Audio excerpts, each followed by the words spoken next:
ನಮಸ್ತೆ ಫ್ರೆಂಡ್ಸ್, ನಂದಿ ಬ್ಲಾಗ್ಸ್ಗೆ ಸ್ವಾಗತ ಸುಸ್ವಾಗತ.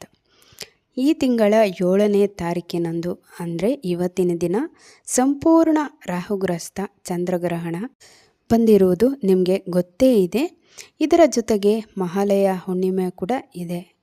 ಈ ಚಂದ್ರಗ್ರಹಣದ ದಿನ ಪವಿತ್ರವಾದ ಈ ಕಥೆಯನ್ನು ಯಾರು ಕೇಳುತ್ತಾರೋ ಅವರಿಗೆ ಗ್ರಹಣದ ದೋಷಗಳು, ದರಿದ್ರ, ಪಾಪ ಎಲ್ಲವೂ ಹೋಗಿ ಚಂದ್ರದೇವರ ಅನುಗ್ರಹ ಸಹ ಸಿಗುತ್ತೆ.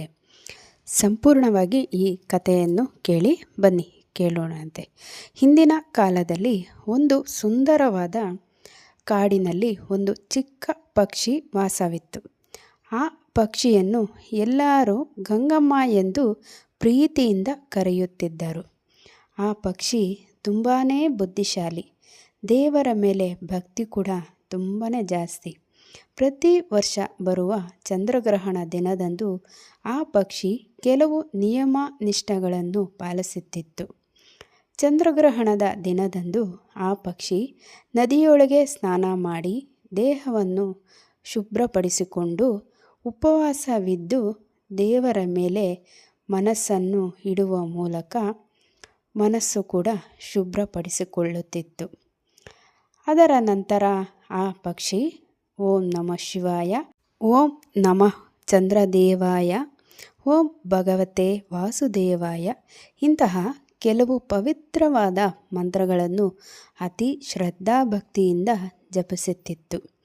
ಆ ರೀತಿ ಹಲವಾರು ವರ್ಷಗಳಿಂದ ಆ ಪಕ್ಷಿ ಮಾಡುತ್ತಾ ಬಂದಿದ್ದರಿಂದ ಅದು ಅದ್ಭುತವಾದ ಆಧ್ಯಾತ್ಮಿಕ ಶಕ್ತಿಯನ್ನು ಪಡೆದುಕೊಂಡಿತ್ತು. ಆ ಕಾಡಿನಲ್ಲಿ ವಾಸವಿದ್ದ ಇತರೆ ಪ್ರಾಣಿ ಪಕ್ಷಿಗಳು ಗ್ರಹಣವನ್ನು ನೋಡಿ ಹೆದರಿ ಅವುಗಳ ಗೂಡಿನೊಳಗೆ ಹೋಗಿ ಬಚ್ಚಿಟ್ಟುಕೊಳ್ಳುತ್ತಿದ್ದವು. ಹೆದರಿಕೆಯಿಂದ ಹೊರಗೆ ಹೋಗಿ ಬೇಟೆ ಕೂಡ ಆಡುತ್ತಿರಲಿಲ್ಲ.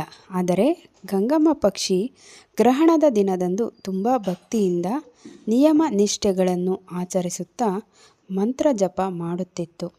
ಒಂದು ಸಲ ತೀವ್ರವಾದ ಚಂದ್ರಗ್ರಹಣ ಸಂಭವಿಸಿತು. ಆಗಸವೆಲ್ಲ ಕೂಡ ಕತ್ತಲಿಂದ ತುಂಬಿಕೊಂಡಿತ್ತು. ಚಂದ್ರದೇವರು ರಕ್ತದ ಬಣ್ಣಕ್ಕೆ ತಿರುಗಿದರು. ಗಂಗಮ್ಮ ಪಕ್ಷಿ ಎಂದಿನಂತೆ ನದಿಯೊಳಗೆ ಸ್ನಾನ ಮಾಡಿ ಬೆಟ್ಟದ ಮೇಲಿರುವ ಒಂದು ಮರದ ಮೇಲೆ ಕುಳಿತುಕೊಂಡು ಮಂತ್ರ ಜಪ ಮಾಡಲು ಶುರು ಮಾಡಿತ್ತು. ಅದೇ ಸಮಯದಲ್ಲಿ ಮೃತ್ಯುದೇವರಾದ ಯಮಧರ್ಮರಾಜ ಅವರ ವಾಹನದ ಮೇಲೆ ಕುಳಿತುಕೊಂಡು ಭೂಲೋಕ ಸಂಚಾರಕ್ಕೆ ಬಂದರು. ಗ್ರಹಣದ ಸಮಯದಲ್ಲಿ ದುಷ್ಟಶಕ್ತಿಗಳು ಅಟ್ಟಹಾಸ ಮಾಡುತ್ತದೆ, ಹಾಗಾಗಿ ಅಕಾಲ ಮರಣಗಳು ಸಂಭವಿಸುತ್ತದೆ ಎಂದು ತಿಳಿದ ಯಮದೇವರಾಯರು ಅದನ್ನು ಸಾಧ್ಯವಾದಷ್ಟು ತಡೆಯಬೇಕು ಎಂದು ಉದ್ದೇಶದಿಂದ ಭೂಲೋಕಕ್ಕೆ ಬಂದಿದ್ದರು. ಆ ರೀತಿ ಸಂಚರಿಸುತ್ತಿದ್ದ ಯಮದೇವರು ಪಕ್ಷಿ ಮಾಡುತ್ತಿದ್ದ ಮಂತ್ರಜಪವನ್ನು ನೋಡಿದರು. ಅಷ್ಟೊಂದು ಭಯಾನಕವಾದ ಗ್ರಹಣದ ಸಮಯದಲ್ಲಿ ಒಂಟಿಯಾಗಿ ಒಂದು ಚಿಕ್ಕ ಪಕ್ಷಿ ಕುಳಿತುಕೊಂಡು ಶ್ರದ್ಧಾಭಕ್ತಿಯಿಂದ ಮಂತ್ರ ಜಪ ಮಾಡುತ್ತಿರುವುದನ್ನು ನೋಡಿ ಯಮದೇವರು ಆಶ್ಚರ್ಯಗೊಂಡರು. ಈ ಪುಟ್ಟ ಪಕ್ಷಿಗೆ ಇಷ್ಟೊಂದು ಭಕ್ತಿ ಎಲ್ಲಿಂದ ಬಂದಿತ್ತು? ಇದಕ್ಕೆ ಗ್ರಹಣದ ಭಯ ಇಲ್ಲವೇ? ಇದರ ಮಂತ್ರಶಕ್ತಿಗೆ ಎಷ್ಟು ಶಕ್ತಿ ಇದೆ ನೋಡೋಣ ಎಂದು ಮನಸ್ಸಿನಲ್ಲಿ ಅಂದುಕೊಂಡರು. ಪಕ್ಷಿಯ ಭಕ್ತಿ ಮತ್ತು ಮಂತ್ರಶಕ್ತಿಗೆ ಯಮದೇವರು ಮನಸ್ಸು ಕರಗಿ ಹೋಯಿತು.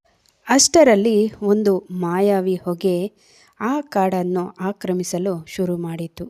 ಆ ಹೊಗೆ ಎಲ್ಲಿಂದ ಬರುತ್ತಿತ್ತು ಎಂದು ಯಮದೇವರಿಗೂ ಕೂಡ ಗೊತ್ತಾಗಲಿಲ್ಲ.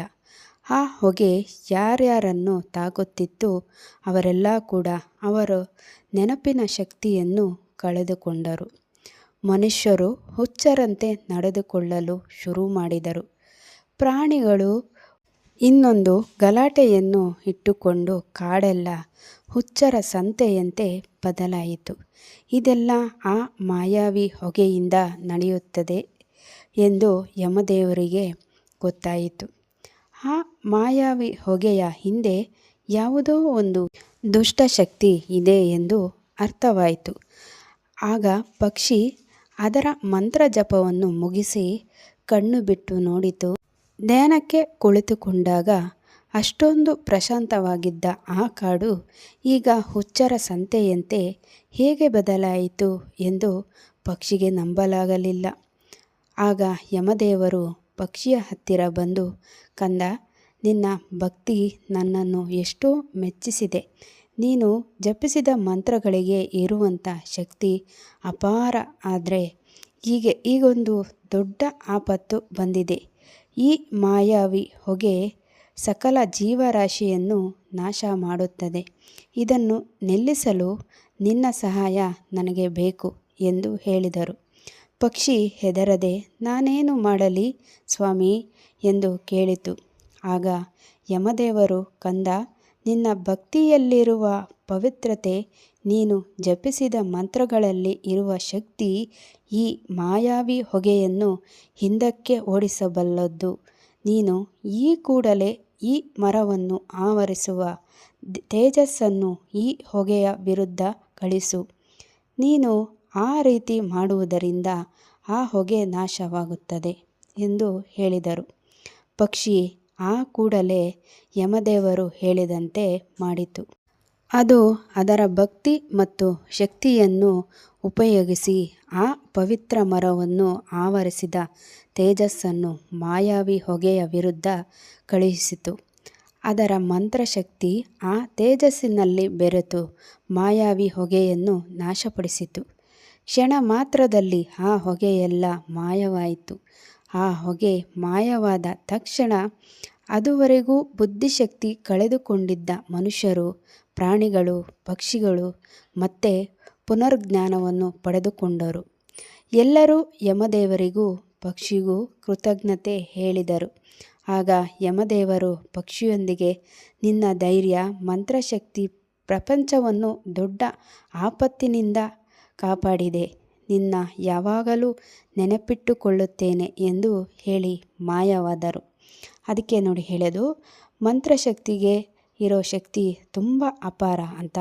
ಅದಕ್ಕೆ ಈ ಗ್ರಹಣದ ಸಮಯದಲ್ಲಿ ಮಂತ್ರವನ್ನು ಜಪಿಸಿ, ಹಾಗೆ ಈ ಕಥೆಯನ್ನು ಕೇಳಿ ದೋಷವನ್ನು ಪರಿಹರಿಸಿಕೊಳ್ಳಿ ಅಂತ ಹೇಳ್ತಾ ಇದ್ದೀನಿ. ಇದಾಗಿತ್ತು ಚಂದ್ರಗ್ರಹಣದ ದೋಷ ಪರಿಹಾರದ ಕತೆ. ಇನ್ನೊಂದು ಹೊಸ ವಿಡಿಯೋ ಜೊತೆ ನಿಮ್ಮೊಂದಿಗಿರ್ತೀನಿ. ಅಲ್ಲಿವರೆಗೂ ವೀಕ್ಷಿಸಿದವರೆಲ್ಲರಿಗೂ ಧನ್ಯವಾದಗಳು.